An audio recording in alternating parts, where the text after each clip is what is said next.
Chapter 4. But it so happened, when Sanballat heard that we were rebuilding the wall, that he was furious and very indignant, and mocked the Jews.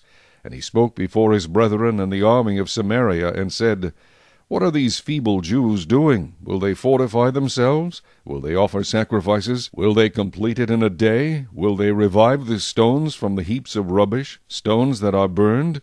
Now Tobiah the Ammonite was beside him, and he said, Whatever they build, if even a fox goes up on it, he will break down their stone wall. Hear, O our God, for we are despised.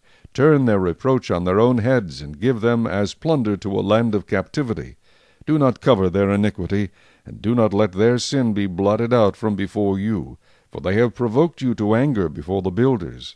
So we built the wall, and the entire wall was joined together up to half its height, for the people had a mind to work.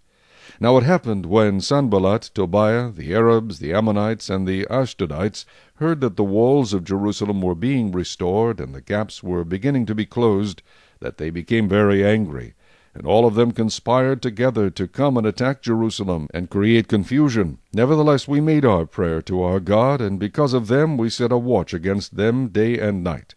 Then Judah said, The strength of the laborers is failing, and there is so much rubbish that we are not able to build the wall. And our adversaries said, They will neither know nor see anything till we come into their midst and kill them and cause the work to cease. So it was, when the Jews who dwelt near them came, that they told us 10 times, From whatever place you turn they will be upon us. Therefore I positioned men behind the lower parts of the wall, at the openings, and I set the people according to their families with their swords, their spears, and their bows. And I looked and arose and said to the nobles, to the leaders, and to the rest of the people, Do not be afraid of them. Remember the Lord, great and awesome, and fight for your brethren, your sons, your daughters, your wives, and your houses. And it happened, when our enemies heard that it was known to us, and that God had brought their plot to nothing, that all of us returned to the wall, every one to his work.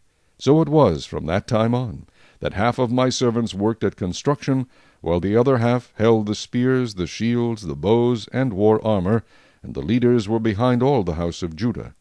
Those who built on the wall and those who carried burdens loaded themselves, so that with one hand they worked at construction, and with the other held a weapon.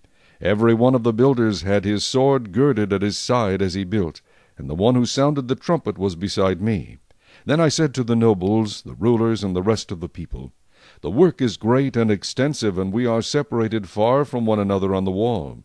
Wherever you hear the sound of the trumpet, rally to us there. Our God will fight for us. So we labored in the work, and half of the men held the spears from daybreak until the stars appeared.